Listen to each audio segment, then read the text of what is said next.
How to prophesy step by step.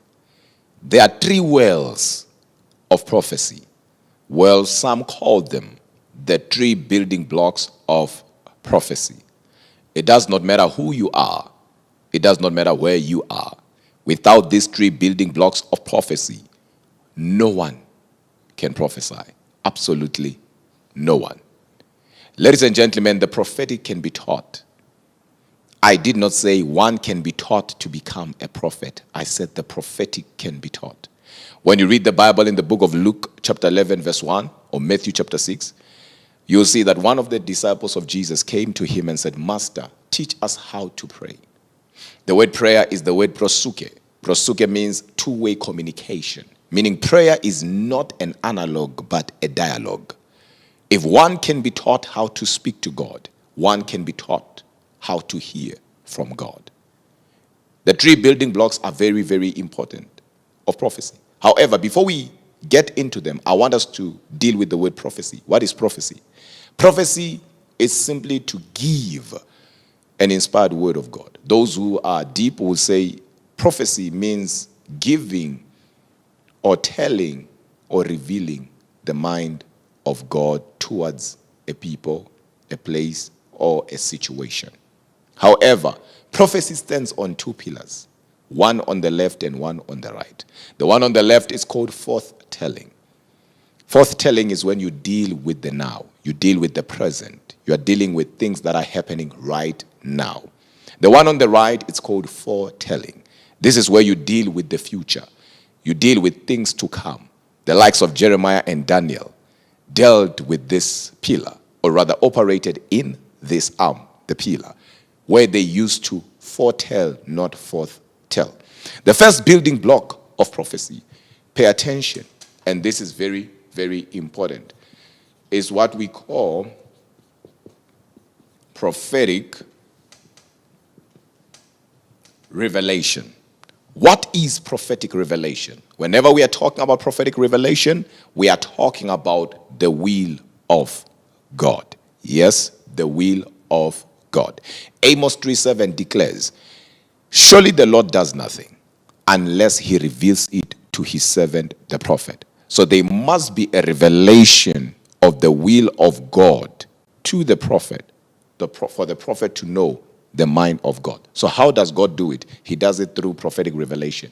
But there are methods that God will use to reveal his will to us. The way he's going to reveal it to me is not the way he's going to reveal it to you. That's why the most important thing is to know which method is God using to reveal his will to me.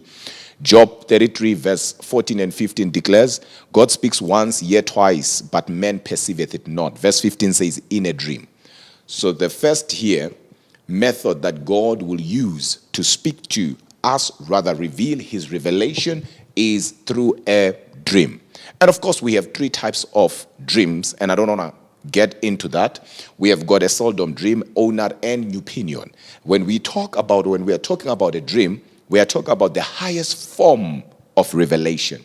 If one will have had a revelation in the highest level, is when one has a dream.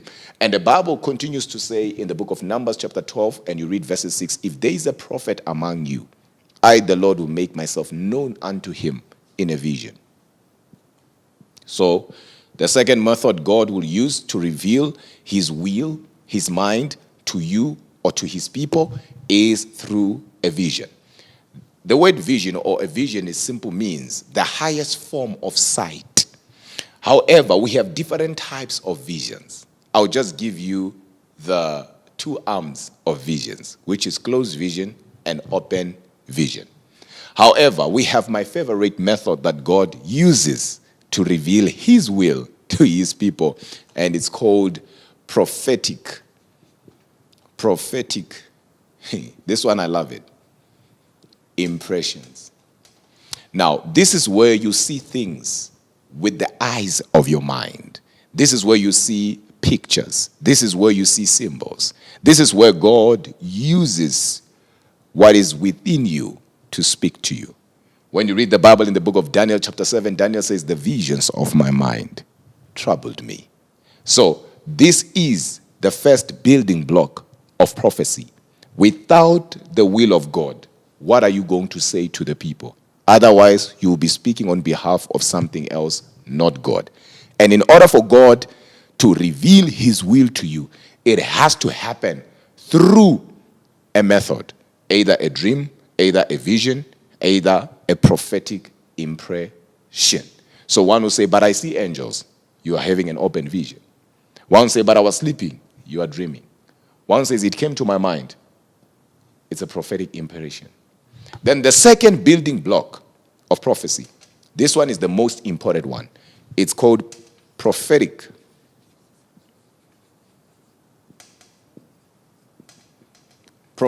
interpretation. Now, the word interpretation is a combination of two words. Interpretation. Enter simple means to get inside, to have access to. The word pretation means to dig deep.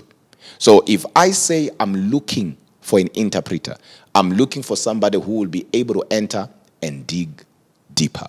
Now, here most prophets make an error here. This is where the whole thing comes down, right?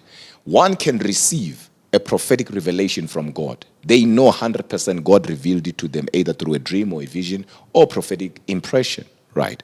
But now the problem is always here, because until it's interpreted, it does not become a revelation. It remains a mystery. If you don't interpret it, it can't make sense to us. Because when it comes to God, not every time you see what you see, it means what you saw.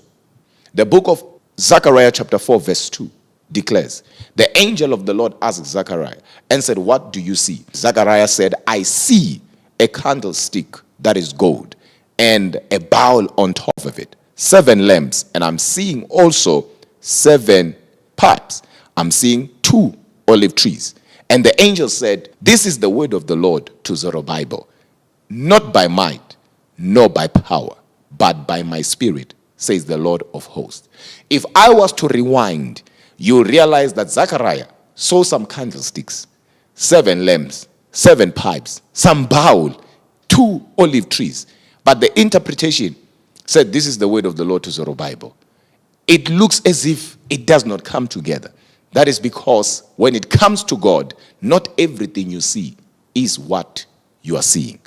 Jeremiah 1, the Lord said, what do you see, Jeremiah? He said, I see an almond tree. God said, you have seen well, for this is my word. I will watch over it to perform it. So not every time you see something, it means what you see. That's why when you read the Bible, in the book of Daniel chapter 10 and you read verses 12, you realize that Gabriel is telling Daniel about his prayer request. And what was Daniel's prayer request? Is that Daniel had prayed for understanding.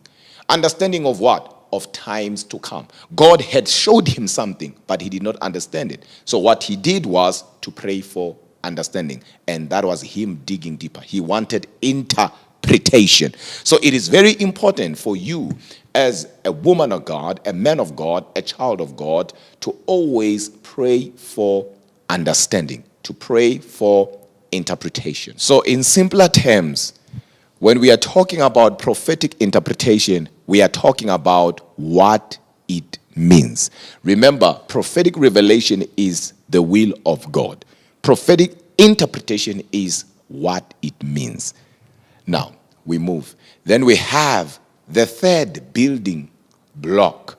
And this one is my favorite. Is what we call prophetic application.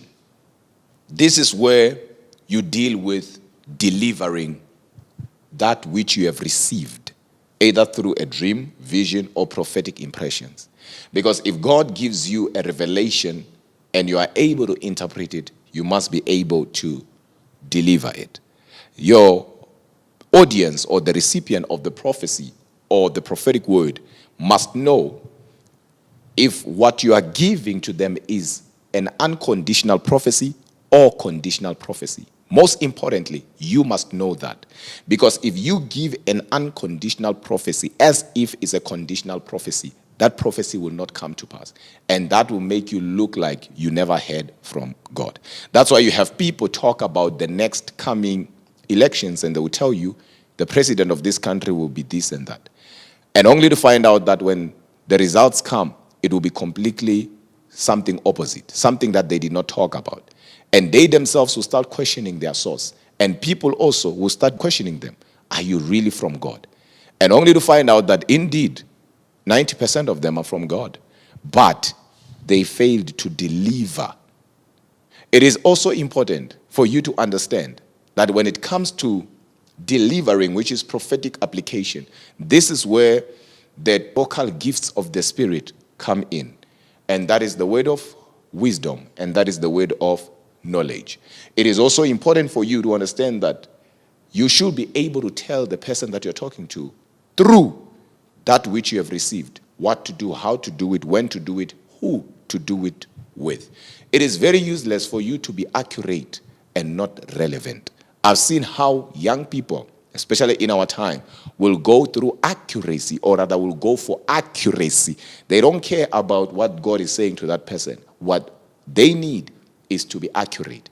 And you can't be accurate until you understand what I am talking about. Once you fully respect this and treat this with reverence, it is easy for you to be accurate. Accuracy without relevancy is useless, so it's a waste of time. What I mean is, if you come to me and tell me, my name is Mzwake, I'm married to Charisma, well, you might be accurate and everybody will see this man of God is accurate.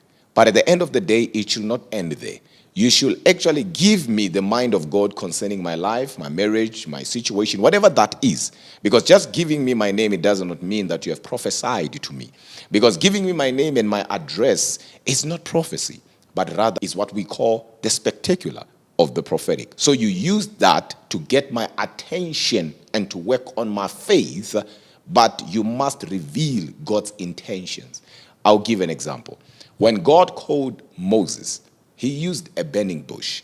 A burning bush is something that God used to get Moses' attention so that he could reveal his intentions. So if I come to you and I say your name is this, I am getting your attention, working on your faith, but at the same time, I must reveal God's mind to you. So if I don't do that, I am accurate but not relevant. And as a result, accuracy without relevancy is a waste of time. And with that being said, ladies and gentlemen, we have our 3 building blocks of prophecy. But this is what I want you to always remember. Having a gift, whether it's a gift of prophecy, whether you are a seer, whether you are a prophet, or you are somebody who desire the prophetic, it is not enough. As a matter of fact, that is a starting point of your calling. You need to be equipped. Hence, in the book of 2 Kings, we had a school of prophets. And not only that, even in the times of Samuel, Samuel had a company, a school of prophets. These people were born prophets. Some of them, their fathers were prophets. But they still had to go for what? For classes. And that is because the more you know, the more you function. The less you know, the less you function. God will always cause you to travel in the spirit to exactly what you know. You can never go beyond what you know. That's why you must be teachable. Do away with pride and be teachable. Because if you are teachable, you are leadable. And if you are leadable, you are ready to lead God's people.